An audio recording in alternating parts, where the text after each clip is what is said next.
Shout out to me. I had a birthday recently. Happy birthday to me. I'm awesome. No, it's loud because I'm slamming bags of pretzels, gluten-free pretzels. Also, I drank a lot of coffee right before this because I was feeling very tired because whenever I have to do my taxes, instantly I need a nap. And I have to do my taxes today. Could there be a thing where if I'm doing all of the work, like if I'm adding up all of the receipts and I'm tracking all the shit, and then I'm just handing an accountant numbers, that he or she can't charge $400? Like I pay almost $400 and I'm giving the dude all the info. There's something wrong with that. I mean, it's a scam. Taxes are a scam. Oh, living on an island ain't it either though, y'all.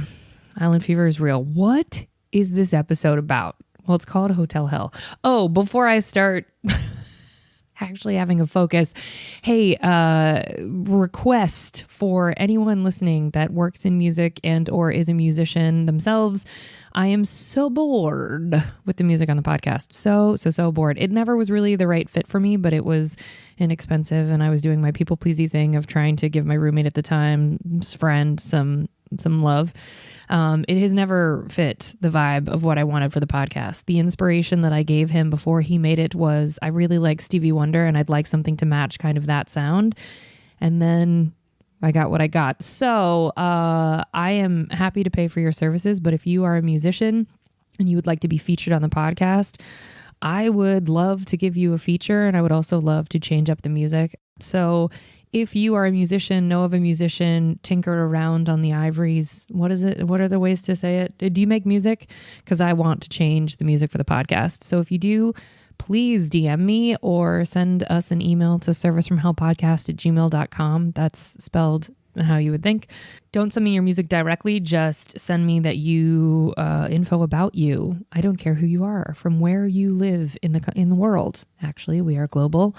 I just want new music. No shade to the person that put it together. He just didn't listen to me at all, and I had to pay him anyway. So if someone knows what they're doing and knows the like Stevie Wonder-esque sound of which I am obsessed, please slide into my DMs or email me. Would really appreciate it. Okay, folks, let's get on with the show.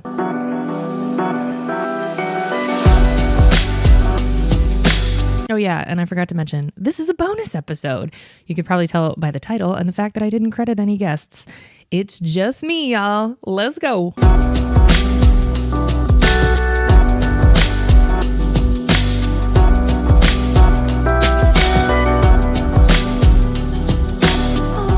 Okay, starting this episode with a huge thank you to my mom who took me to Nashville, Tennessee for my birthday. I love country music. I love Tennessee. I love a lot of things that are, I guess Tennessee counts as the South. I don't want any lectures about the Mason-Dixon line. Nobody talk to me about it. I don't care. They have Southern accents. They wear boots, whatever. Also shout out to my mom who bought me my first official pair of boots because all the other pairs of boots I've had have been borderline plastic. And as the woman at the boot barn told me, she said, oh no, those always disintegrate and they don't blend well or mold well to your ankles. So yeah, thanks Mom for a lovely trip. This whole podcast is going to sound like I had a terrible time. I didn't. I had a great time. But our hotel sucked, and that's what this is about. Let's talk about it in this bonus episode, Hotel Hell. We ate at Jeff Ruby's in Tennessee with the hottest bartenders literally on the planet. I don't know how you recruit your men, but oh my God. Yeah, whatever y'all are doing, keep doing. I literally turned to my mother and said, I'm thinking of moving here. That's how attractive those bartenders were. They all do sit-ups. They obviously lift a lot of weights. And my God. So shout out to Jeff Ruby's in Nashville, Tennessee. If you want to see some of the hottest men alive, they are working behind the bar and someone will be playing the piano above them, but you can't even pay attention to him because of what you're looking at below that. My God. Extra special shout out to them because they made me fun mocktails because I said, okay, I don't want booze, but I want something fun. And they just made it up. So they were hot and generous and good at what they did. Holler at your girl. Anyway, that's that. So anyway, I had a great time on the trip. We had the best time. We got great customer service all along the way. We had some really lovely experiences, but those aren't why y'all listen to this show. And so I am not talking about any of those, minus the free plug that I just gave to Jeff Ruby's in Nashville. But other than that, I'm going to talk about what we went through at our hotel. Here we go. Okay, so I will not give the name of the hotel because I don't want to get sued. And if the experience is any indication of the management there, I think that they are liberal with their ways of squashing people. So if I make no reference to what it was directly, they can't come after me. I will use names, but I won't use the name of the hotel. And also, you won't know exactly where it is because Nashville is huge. And even if I said the name of this chain, that is very recognizable. There are several of them in the city. I looked it up. So it doesn't matter. But the reason that I want to talk about this is because, do you know those experiences where you have in customer service? It's kind of how I've always felt at the library, where like you have to tiptoe because you're most assuredly going to interact with someone who's angry, and that person is going to be behind the desk and they're going to act like every question you ask them is just the biggest burden of life, and that they like simply can't be bothered. Those customer service experiences, it's kind of like I don't know, I can't think of a reference, like the soup Nazi, I guess, from Seinfeld, although I'm not quite up to those episodes yet. But it's like where the person in the customer service experience as the provider of the service feels like they have all the power and operates as if they do, and everybody just is so on their heels about that because that happens so rarely that everybody just falls in line and everyone's like, oh, okay, I guess they're the boss now. And so they get to treat you kind of shitty. That was this hotel. Before you even walk in, so we park, we get out of the car, long drive. We drove from Ohio to Tennessee. So it was like 5 hours. We get out, we're tired, we've been sitting all day, whatever. The very first thing you see before the second set of glass doors open is a sign that warns you about not having pets. This is not a pet-friendly hotel. It is a $250 fine if you bring a pet. They will find out. You can't sneak them in the back. There are cameras everywhere. If they find out from the cleaning staff or whomever else that you have a pet in your room, not only are you immediately charged $250, but also your stay has abruptly ended, and you will be responsible for paying for the entire duration that you booked. So I gotta guess that they've had a pet problem. And during COVID, I know that there was an uptick. I'm not looking up the stats because who cares?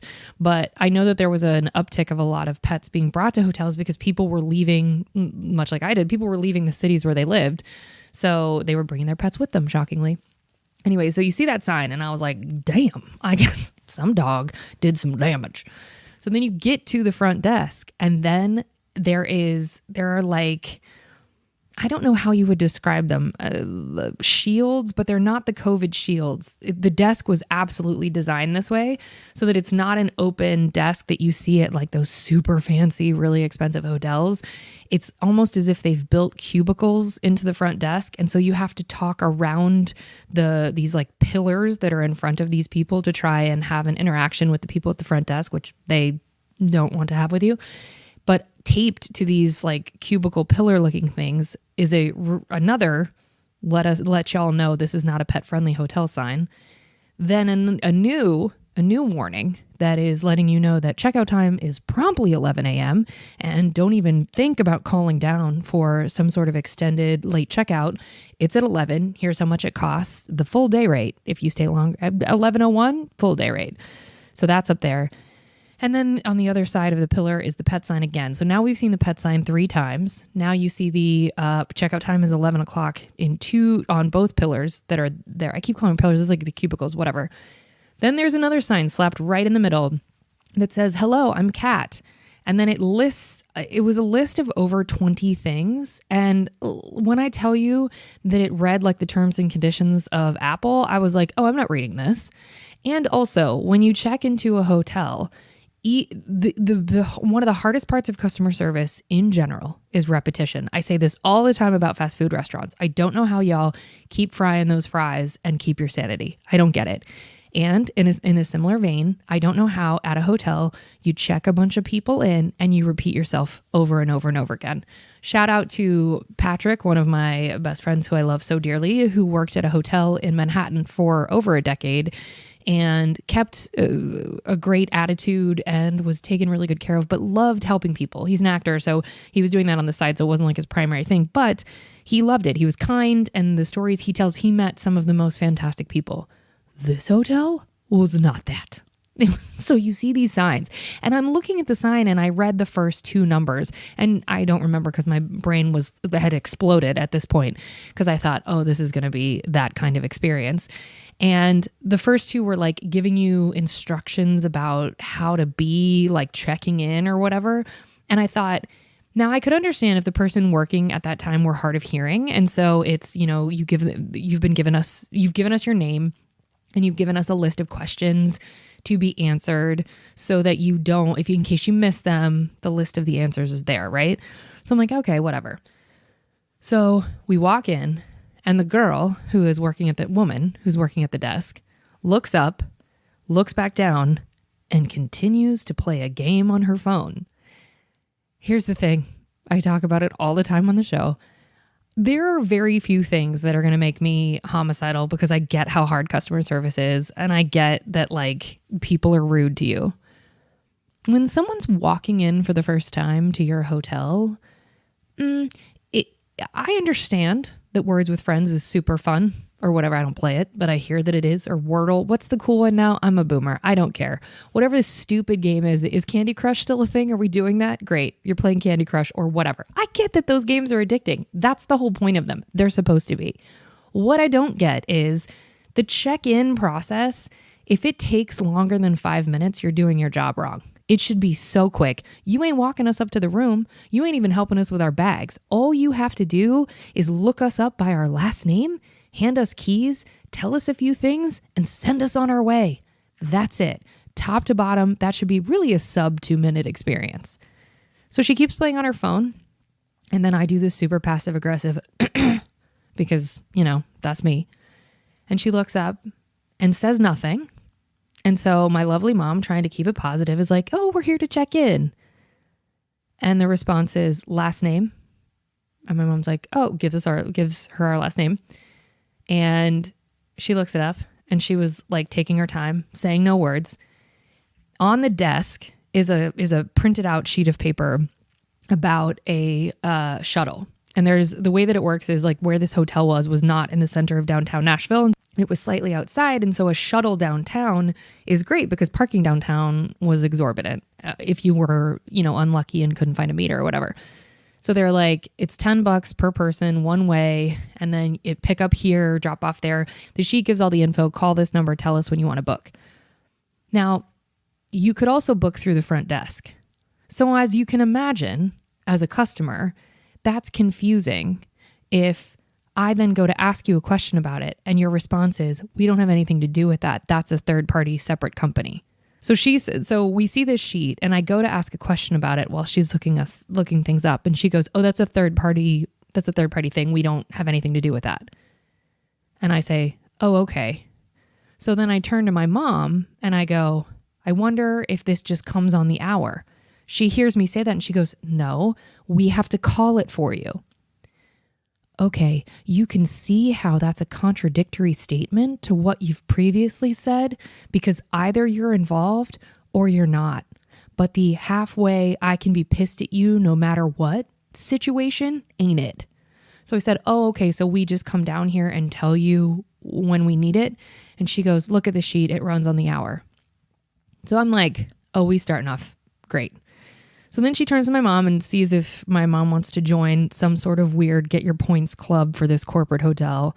And my mom is nice and like figured that it probably did something for that girl to be able to sign us up, because her tone very much changed when it came to something that could benefit her. And my mom's like, sure, no problem. Gives her email address and gives her the appropriate information. And she goes, oh, we have this $20 credit, and then stops and turns to the guy that was seated at the chair next to her, who also didn't really acknowledge us, and goes, oh, it's a Costco deal, like for the hotel. So do they get the credit? And he goes, no. And then I, at this point, am annoyed. And I just go, oh, what was that? And she was like, oh, well, there's like a $20 credit that we'll give you for the gift shop or this marketplace or whatever the stupid overpriced bullshit was in the lobby.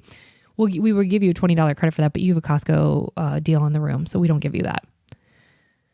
Okay, so here's the thing that for anybody that's worked in customer service, especially on a client-facing side like hotel service is, you never want to present a carrot of something that someone could have had and then say no. In fact, some hotels train you to never say no. They'll say, you can be trained to say, let me look into that, or I need to get some more information on that, knowing that the answer is no. I know this because of my friend Patrick. What up, Patrick? And in the ways that you're basically saying no without saying no, this chick was so clear. Like, nah, you could have gotten this, but you don't. Okay, fine. My mom signs up. She proceeds to not tell us the room number. She hands us the keys and goes back to her phone. End of interaction. So now I have confusion on the little shuttle bus. I don't know where the room is, and we've had nothing else explained. So we turn and see a sign, a helpful sign this time, that's over in the sort of kitchen bar area that has the listed hours for breakfast, which, by the way, hotels in the Midwest and the South still give you breakfast, which is super cool because not a lot of them do. And so we see that sign, so that's a question that we won't be asking her. And I'm certain on the list of things that the Hi, I'm Kat list that I made reference to before had on it, it probably answered some of these questions. But as we say in kindergarten, use your words. That's your job. We don't say that in kindergarten, but it is your job. So I open the key card and I figure out what our room is. And then I ask, is the, fitness center open or the pool or whatever? And the guy jumps in at this point and he's like, the pool's up until 10, the fitness center is 24 hours. And that was it. And I was like, okay, fine. So we get our stuff and we go up to the room. And both my mom and I, who have been gone driving all day, would like to get online. I had to work and we both had to work. So on the key card little holder thing, it says you go to this website to get online. So I go to that website, and on that website, it says enter your last name and your room number. So I do that. And then it says enter this code. And there's a code on the key card holder. I do that and the internet doesn't work. I do it again. I do it from my phone. My mom does it and it never works. So what would have solved this situation is if it had been explained to us when we walked in. But of course that didn't happen. So I call down and I'm like, yo, that's probably not how I said it. I was like, hello, could you explain to us? I've entered the last name and the code. And before I could get the words out, she goes, that's not how you get on the Wi-Fi. Interrupts me. And I said, well, how do you do it? And she said, you go to the other tab and you go to the public network. And I said, okay, anything else? And she hung up. So we've already started off on a real rough note and I'm pissed. And so I tell my mom how to get online and I'm just like, okay, this is going to be the experience that we're going to have. But it just continued to get worse. And I started to think, I'm like, am I on Curb Your Enthusiasm? Like, is this feels like a bit. There's no way that this is going to continue like this. But yet it did.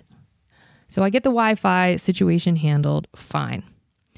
I have to ask about we were going to take the shuttle downtown to get dinner. I was still confused because of her lengthy explanation before.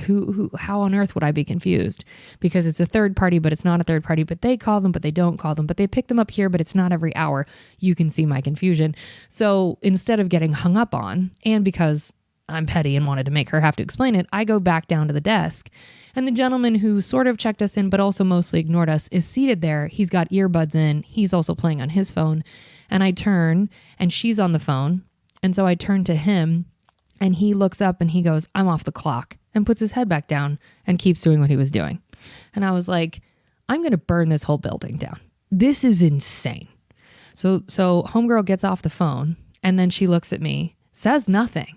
Just looks at me, which is so pleasant. It's just so pleasant. And I said, hi, I'm curious about the shuttle. We're just a little confused. Can we use it tonight? Blah, blah. Because we got in, I think, on a Friday, and I just assumed it was busy. I don't know. He then proceeds to talk over the girl and try and mansplain the shuttle to me. I don't turn and look at him because, as he's noted, he's off the clock. So I stay laser focused on the girl who I'm assuming her name is Kat. She wasn't wearing a name tag. And really, that's probably the only thing that saved her job, was that she didn't have a name tag, so that all of the people she was terrible to couldn't mention her by name. So I'm looking at her and she's like saying what he's saying. And I just am, my mouth, once I picked it up off of the floor, I was just like, oh, this is going to be that. This is going to be the experience that we have collectively. And I was covered in anger. And do you know those types of customer service experiences that, like what I described up top, where it's like, you know, the person is just going to keep being shitty to you. And it does this weird thing to your brain. I've seen this happen to so many people. This happened at the Comedy Store too. Like when you establish you're going to be a bitch and you're the one, or you're going to be offering the customer service, some people become shrinking violets and kind of slink into themselves and just let you continue to be terrible to them. Other people give it right back to you. But I was like, oh, this is an experience where this girl establishes her dominance, and then subsequently another girl working in her same position who was probably around the same age, I'd say late 20s, early 30s, who are just bitter. They don't want to be working there. They picked up the job because they had to, and they hate you. They hate you for staying at the hotel. They hate you for breathing. They just hate you. And so you start to do the thing of like, okay, well, I can't ask them this. I immediately went into, oh, this is my abusive boyfriend and I have to be tiptoey just not to make them mad. And that made me mad too, because I was like, you're in a customer service job. Really? Like, so they had that whole sort of vibe of, you better not ask us anything. And it's like your mom about to slap you, where you're like, oh, I just don't want to get hit. Like, it's like for you just exist and they're pissed. That was this whole thing. And look, I get it. Repeating yourself is really irritating, and working in hotels is really hard. And you probably have seen the worst of the worst, and dogs probably have pissed in these rooms, and it probably is enormously frustrating from their side of things. But I'm asking you questions there's no way I know the answer to, boo-boo. I don't live here. I don't work here. I've never been here before. You know what? You're right. I don't know how the Wi-Fi works. And when the key card holder that is in front of me and your website both say the same thing and it doesn't work, you're gonna get a phone call. Because even if it was on that passive-aggressive, petty little list you had taped to your cubicle when we walked in, you could have just eliminated this phone call altogether if you just said BTW when you want to use the Wi-Fi, the key code or the key card holder, and the website are going to be wrong. This is how you do it. Also, your room number is 365 or whatever. Couldn't be bothered to tell us anything and acted like we were a burden. Do anything else. Do anything else. Do any other job. Your only job at a hotel, besides checking people in, is providing information about the hotel. Because none of us as a new guest, or even as an old guest, it is not our job to remember any of that. And it's your job to communicate all of that. And if I come down and I ask you the same question 67 times, you get to answer it 68. So one of the myriad experiences that were terrible with this chick, the second or third day we were there, the room hadn't been cleaned by like 3:00. So I went down to work out to just be out of the room and moseyed around or whatever. And then after my workout, I walked to the desk because I thought I don't want to take the elevator all the way back upstairs, realize the room still hasn't been cleaned, have to come back down, get a towel, do the whole deal. And also, like, are towels in short supply? Is there some towel issue? Like, we've got a towel drought at hotels now, or is everybody stealing them? Like, trust and believe I'm not trying to steal your hotel towels. So I go to the desk and I said, hey, our room still hasn't been cleaned, and I'm just curious if I could grab some towels for when it is, because I'm going to need to shower. Or for if I'm going to need to grab some towels just so I can shower before it's clean. How do you know it wasn't cleaned?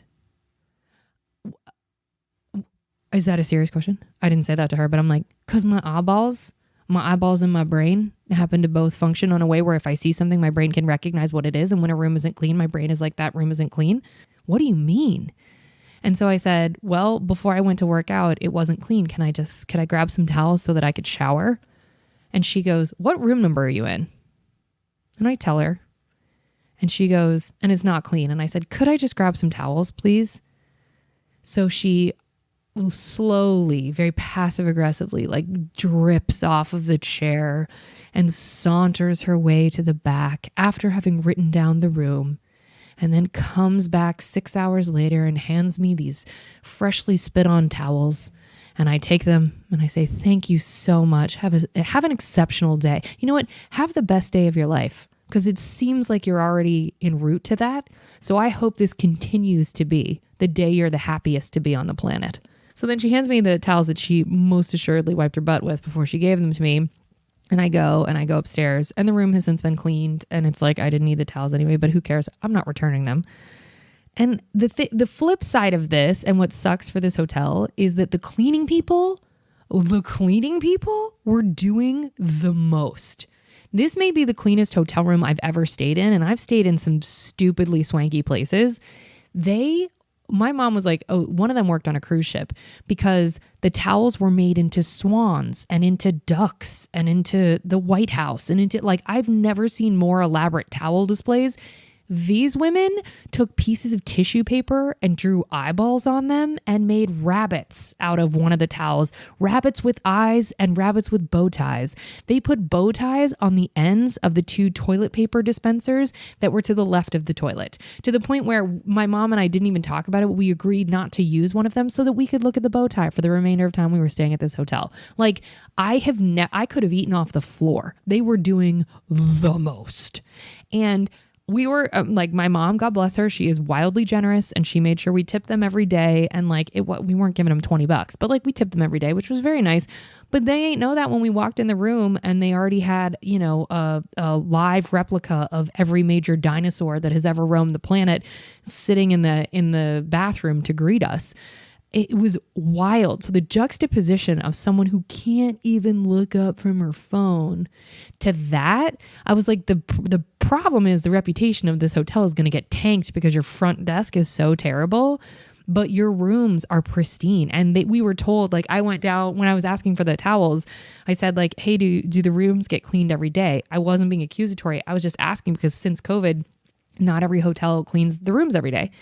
And the girl goes, not deep cleaned. And I'm like, I'm not asking to be able to take a black light to the room and not see the jizz of former residents in the room. Like, I just wanted to know if we got towels. Please calm down. So the cleaning people doing the most felt so sad to me, because I was like, oh, you guys are, you're working so hard. The labor is twice on your shoulders because you're trying to make up for how horrific they're behaving at the front. And like the kitchen staff was really lovely there too for the breakfast. Like, my mom complimented my mom's a better person than I am. She complimented something directly to the woman that was sort of overseeing it. And she noticed what my mom was eating and went in the back and handed her like a fresh whatever, like a sausage or something. Like, it was very, very sweet. And I thought, you guys are also under the thumb of these crazy front desk people. And so you're overcompensating because you can see not only how they're treating people, but also you're probably on the receiving end of their treatment. This is what I hate about customer service. So they're trying to do the heavy lifting.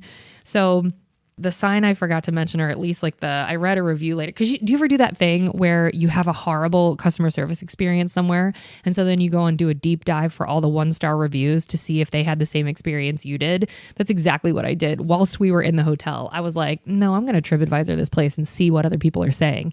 And a lot of people had similar experiences, and all the people that they paid for reviews were like, the hotel was great! ! And that's as far as the review went.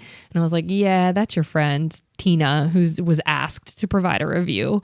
Whereas all the other ones that were 1-star were like, yo, I don't know what's going on here, but everybody seems pissed. And so one of the reviews was like, we had the best time until we went to the pool and the kids were splashing each other and Kat came in. I'm assuming that it was the right person, or maybe Kat is just this like floating name of bitter front desk employees. So that this particular hotel, almost just said the name, this particular hotel like is like, yeah, Kat's going to be this sort of totally threatening persona that we all get to take on when we're trying to check people in or have any interactions what for so at all. So then back to the review, she was like, Kat came in and told us that our kids couldn't splash and that we couldn't have glass products by the pool. We didn't have any glass products by the pool, and they're kids, they're gonna splash. Like, her review from her perspective was super reasonable, like what they were doing. And then I see all these other signs and get told repeatedly, there's no glass products by the pool. There's no glass products by the pool. And I wanted to ask, but again, crippled with fear from all of these psychos, from Kat, the persona of Kat, who the fuck was coming in there with that much glassware? Like, did a rep from Budweiser straight up stay at the hotel and bring a whole bunch of bottles and like a squirrel, like bury them in the cement by the pool? I just kept thinking like, everybody knows no glassware by the pool. That's a thing. No matter if you're at a hotel pool or a life pool, like life pool, is that what it is? No, but you can't have glassware by bodies of water. Okay. Like I just felt like this place felt like the school teacher that should have retired 10 years prior, but just couldn't bring herself to do it. So she stayed at the party too long, and then everything made her mad. So she had such a short leash for this stuff that like the proverbial she that is Kat became all of these employees. So all of them had enough bad experiences, whether in life or at this hotel, that they were like, we're taking it out on all of you. And so I was like, all right, so no glassware at the pool. And let me tell you, the opportunity for a joke was very much there, where I could have gone to the desk every day that I saw this crazy bitch was working and be like, hey, I was just wondering if I could bring my beer down by the pool, or hey, I was just wondering if I could bring a bottle of Coke down there, just to be annoying. But I was so scared that she was going to let off mace in the room or do something crazy that I was like, no, I'm not even going to make the joke. But like, who hurt you? I wanted to say that in general to everybody that was working at the front desk, like, who hurt you? Because the way that you're behaving was as if I took your boyfriend on the side, had sex with him in one of the hotel rooms, returned him to you, and then expected you to be nice to me. Like, homegirl, we've never met. Kat's your name? I don't know you, Kat, and I don't live here. So no, I don't know about the Wi-Fi. No, I don't know about this weird third-party shuttle. No, I didn't know that home dude was off the clock when he's seated at the desk and was not off the clock when I was down there 25 minutes previously, but all of a sudden is off the clock now and can't answer the question, but is going to anyway. Like, what?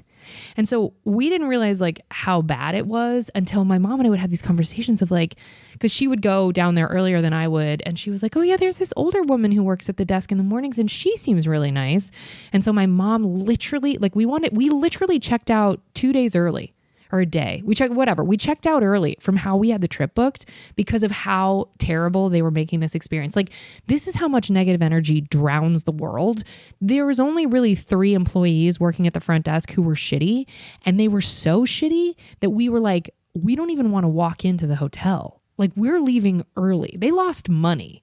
And so on the review that I haven't written yet, I want to be like, this did affect your bottom line. And also, I have a show where I'm going to talk about it. And if people DM me and want to know the hotel name, I may or may not give it to them. Like, I just thought, I was like, you don't know. I would get it if I came at you hot, if I were rude first, if, sometimes people have bad days. If it were one time, one day, one interaction with one employee, or maybe 2 interactions in the same day, I'd think, boy, she's having a bad day. We stayed at this hotel for 5 days. Every single day, this bitchy entity known as Kat was working there, and it embodied 3 different staff members, and all 3 of them treated us like this at various times of the day, for different questions, at requesting different things. So it's not like you could say, oh, towels really do it for Kat. Kat gets real hot when you ask about towels. It wasn't that simple. It was like, Kat gets real hot when there's customers. Full stop. And that's wild to me. Work in any other field. And the other thing is, I live in California. Weed is everywhere. I'm not here to judge. There's a lot of stoners in my life who are high all day, every day, from morning till night. That's a choice that you can make out here. I don't care. If you come to your job and you simply despise the existence of others, and you add a little bit of weed on top of that, and it makes you work slower, the energy you're putting out, which is a 2% at best, and then you get high on top of that, a corpse would do the job better and more efficiently than you're doing it. And a corpse wouldn't be an asshole. So I would much prefer to talk to your dead grandmother than interact with you, Kat, at this hotel. That's how insane it was. And it was clear that it was clear that 2 of them were high. I mean, that was just part of it. I told my mom that and she was like, what, really? And I was like, yeah, girl, 2 of them are on the moon. So this is how I knew that it was bad. And I was like, I have to talk about this on the show. The second to last night, I think, or last night we were there, we got in late because we went on this ghost tour in Nashville. There's this very eager 18-year-old blonde-headed kid who says he wants to be an actor and wants to come out to LA. And I said to him, oh God, LA is going to eat you up. God bless. May he do well. But his name is Austin. Good luck, Austin. Austin gave us this lovely little ghost city tour. We were walking around. It was freezing out. We had a lovely time, but we got in later than we had been getting in. I think we got in at like 11:30, and that was the latest for sure we had gotten in. And there was this new guy at the desk, and I was like, oh, interesting. But I try not to make eye contact. I keep my head low because, as any good abuse survivor will tell you, you just don't want to upset the apple cart. And poking the bear can sometimes look at just acknowledging their existence. So you do everything you can to not poke the bear. And he looked at us and made eye contact and smiled and stood up because we were two women walking in. And this is technically the South, kind of. And I was like, oh, they're going to be nice to us now. And my whole energy shifted. And in my head, I was like, nah, I got to say something. So I walked over to him and actually first I took my mom up to the room. Then I walked back downstairs. I made effort to go talk to this gentleman. And I was like, hey, I just wanted to talk to you quickly. Is there something like with some of the staff members here that they really are very unhappy? And he goes, oof. He goes, well, and I said, because I'll be honest, you're the first person to acknowledge us when we come into the hotel. You're the first person to make eye contact, and you're the first person to smile. And I wanted to come and talk to you and just let you know, like, it is affecting your bottom line. Like, we are leaving early because it's been such a rough experience. And he was so dejected, and he was like, oh my gosh, I'm so sorry. That's not at all what we aspire to here. You know, he was using very sort of managerial language, but I knew he wasn't a manager because he was working. Well, I didn't know that actually. I assumed he wasn't because he was working third shift. And I was like, yeah, I said, I don't mean to complain, but I said, I have just tried to ask a few questions and I've thought, well, I shouldn't ask that because they might get mad. And he goes, yeah, we've heard that a few times as of late. And he said, all I can tell you is we have some new staff members that seem to not know, how did he word it? It was basically like not know the caliber of customer service we aim to offer here. And I will make a note of it and I will let people know. And I just thought, oh God, oh God. And I just felt sorry for him. So shout out to Jared. That was his name, is his name. And he was working the late shift and found the energy to not only make eye contact and smile at us, but also stand up when we walked in, and icing on the cake to be like, hey, I'm really sorry that you were having a terrible time with these really shitty people who shouldn't be doing this job. But it was, I can't imagine, I swear we were on an episode of Curb Your Enthusiasm because I was just like, how are they allowed to speak to anyone like this? Because we weren't unique. We would walk in and we were watching them check people in, obviously at various times as we would walk in and out of the hotel. And there was this one couple who literally I heard them say, in just walking past them, I heard them say, oh, sorry, maybe 10 times. Oh, sorry, could we get our keys? Oh, sorry, could we blah, blah, blah. And at one point, I lost my mom's key. And so we were down to one key and I had to go down to the desk and get another key made. And I was like, hey, I've lost my key. Is there a way to get another key made? Won't look at me. Different girl, different cat entity. What's your room number? I give it to her. She makes the key and puts it on the desk. She doesn't hand it to me. She puts it on the desk. And I was just like, I went up and told my mom, I was like, I'm over this. I'm completely over this. And it's affecting the experience that we're having. I just couldn't, because I can't let that stuff go. That's my shit. I just can't let it go because it's so easy to be nice. It's so easy. And I was just like, what is happening in this dystopian nightmare where you guys are the ones in charge and I feel like I'm in prison and we're paying a grip of money to be here for this abuse experience? I'm not into some dom sub, whatever the hell this experience is.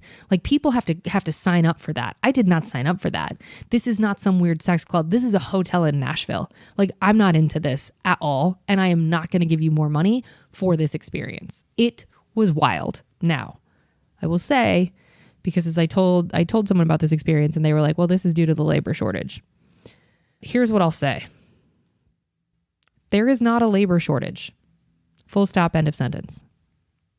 There is a shortage of good laborers who took time during COVID to reflect on this, who see these companies clearing upwards of $1 billion freaking dollars a year and being told you have to work for minimum wage or below, and who are like, oh, I'm not willing to work for pennies to make you billions.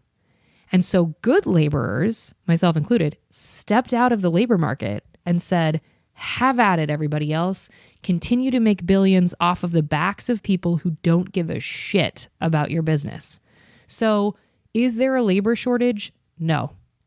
Is there a shortage of laborers willing to work to basically just get by barely and live 10 people to a 1-bedroom so that they can just barely make ends meet and send their kids to school? There's a shortage of that. There's for sure a shortage of that. And because we all took time to realize y'all are clearing billions and millions and billions of dollars as companies, and you pay your labor pool jack shit, so you're making that money off of the backs of our labor, we are the ones who stand up at the hotel desk and greet people and make eye contact and explain how the goddamn Wi-Fi works and hand you your keys and don't just put them on the desk and don't put up a whole bunch of passive aggressive signs at every inch of a free window where the sun should be shining in. I'm being reminded not to bring my pit bull, and also that if I have glass in my hands, I will be executed out back. Like, what you have a shortage of is laborers willing to have those conversations. And what you'll end up with, if you aren't willing to pay people well, is people with, I don't know, felonious histories or undocumented folks. Those are not one and the same. And the abused. You add weed to any of those titles and you get the experience we had. Like, we paid over $1,000 to be here and you have the gall to hang up on me when I'm asking about Wi-Fi. Like, I'm mad again, but I didn't stop being mad about this. But I cannot understand. Like, I get that not everybody does the job that they want to be doing at any given time. I get that. And have I been guilty of having an attitude at the various jobs I haven't wanted to have? Absolutely. Like, I am not above any of this, but what I do know is that if I'm working in customer service in any capacity, especially if I'm working at hotels, the bare minimum that I can do is acknowledge the human beings that come up to the desk. The bare minimum that I can do is hand them their keys. But when they call to ask about the Wi-Fi you didn't explain, but is probably on the passive-aggressive, hi, I'm Kat list, you don't hang up on them after having interrupted them to how dare I not know how this works when 2 different forms of communication have said this is exactly how it works and now it's not working. I'm sweating. Like, I just can't. This is where customer service is so hard. It is so hard. It is so hard. It is so hard. It ain't that hard. It doesn't look like that. And I get it if you're new. Like, Jared's excuse for them was that they were new. When I was new, and every time I've been new at a job, I just say, hey, you got to bear with me. I'm super new. I'm trying to learn the ropes. Like, thank you so much for being patient. And you just do the assumptive thank you. Thank you for being patient, assuming they will be. If you're new in a hotel job you're not in the middle of Manhattan, you're in the outskirts of downtown Nashville, Tennessee. It's not like people are clamoring to get into this location. We were off the beaten path. Like, it was a perfect location, Mom, when you listen to this. It was perfect. My point in illustrating where it was is that this was not a turn and burn. Everybody's checking in and everybody's checking out at the same time. It was across, well, I better be careful because you'll be able to figure out what it is, but it was near to a very well-known massive hotel that's more of a resort experience where most people are staying in this area. Like, I seriously doubt the hotel where we were was sold out at any point when we were there. And like, I just had to talk about it because I was just like, I've never experienced anything like that. And like, where we stayed, we went to Texas last year around my birthday or for my birthday. And the hotel room remained dirty the whole time. It was never clean, not once. And it was frustrating. And like, we talked about it and the people at the front desk, like, it was not great service in general. But I just kept thinking to myself, this is not because people don't want to work. This is because people don't want the $1 million of profit or the $1 billion of profit that you are making as a sole business owner to be on their backs anymore. It's kind of the peasants' revolt, but somebody's doing these jobs. And I just thought, like, poor Jared, that guy that was working in the third shift, I thought my guess is he's the son of the owners. That's what I took it as, because I think the elderly woman that was really nice in the morning, I think she's probably an owner. And I think this is probably her son, and that they're just like trying to get people to do the job. But my God, this was, it was intense. And here's the thing. I stayed in hostels in Vietnam where they hated me and they were nicer. So, on the quiz for what makes a good hotel, I'd say it starts at the front desk. So if you're listening to this and you own a hotel or you manage a hotel, just know how much the front desk matters. I am tempted to send them this episode and just be like, you're lucky I didn't say the name, but I'm not going to. And look, I'm not looking to get those girls fired or that guy fired, but I am very curious because attitude reflects leadership. So I would understand if it were one of the employees and she was high and didn't care and whatever, but the fact that it was 3 employees at the front and then you've got your cleaning people doing the most in the rooms and you've got the person working in the kitchen doing even more than the most, you gotta wonder. You gotta wonder where it's coming from, because attitude does reflect leadership. And yeah, it was a very unique experience. I got an episode out of it, so I guess that's good. But yeah, it was rough. It was rough. So I don't recommend staying at that hotel in Nashville. I do recommend Nashville. I love that city. But yeah, I don't recommend staying there. I do recommend the Country Music Hall of Fame. That was really fun. But yeah, so that was our experience. It was a hellacious hotel, except it was very clean and there was food. So I guess it wasn't as bad as it could be. Somebody listening to this in a different country is like, bitch, shut up. The worst is that they wouldn't be nice to you. And it's like, yeah, but they wouldn't be nice to us and we're spending a lot of money. Okay. Well, folks, just remember there's no labor shortage. There's a shortage of people willing to do shitty jobs for no pay. That's what there's a shortage of. Solidarity with the union workers at hotels. I totally get it. Solidarity with my friend Patrick, who works at hotels. And yeah, thank you, hotel customer service people that get how much it matters and who are kind to us and who keep the experience fun. Know that you matter. And it's one of those jobs where you only notice it if it's done poorly. Because I've never thought of, you just don't think about a hotel check-in clerk being an asshole. So you don't think you need to praise them for being nice. But it is a hard job and you are repeating yourself a lot. So also slide into my DMs if you work at a hotel. I keep trying to get Patrick on that podcast, but he won't say yes to me. So if you work at a hotel or have worked at a hotel, slide into my DMs. Also, we said it at the top of this episode, but we mean it still. If you or anyone you know works in music and would like to do music for the show, we would really appreciate it. Please send us an email to servicefromhellpodcast@gmail.com. We'd love to hear from you. Remember, if you can't afford to tip or you can't afford to be nice, you can't afford to go out. So don't be garbage and be good to people. It's easier that way. Thank you so much for listening to this bonus episode about a hellacious hotel experience in Nashville, Tennessee. Thank you folks so much for listening. Good night.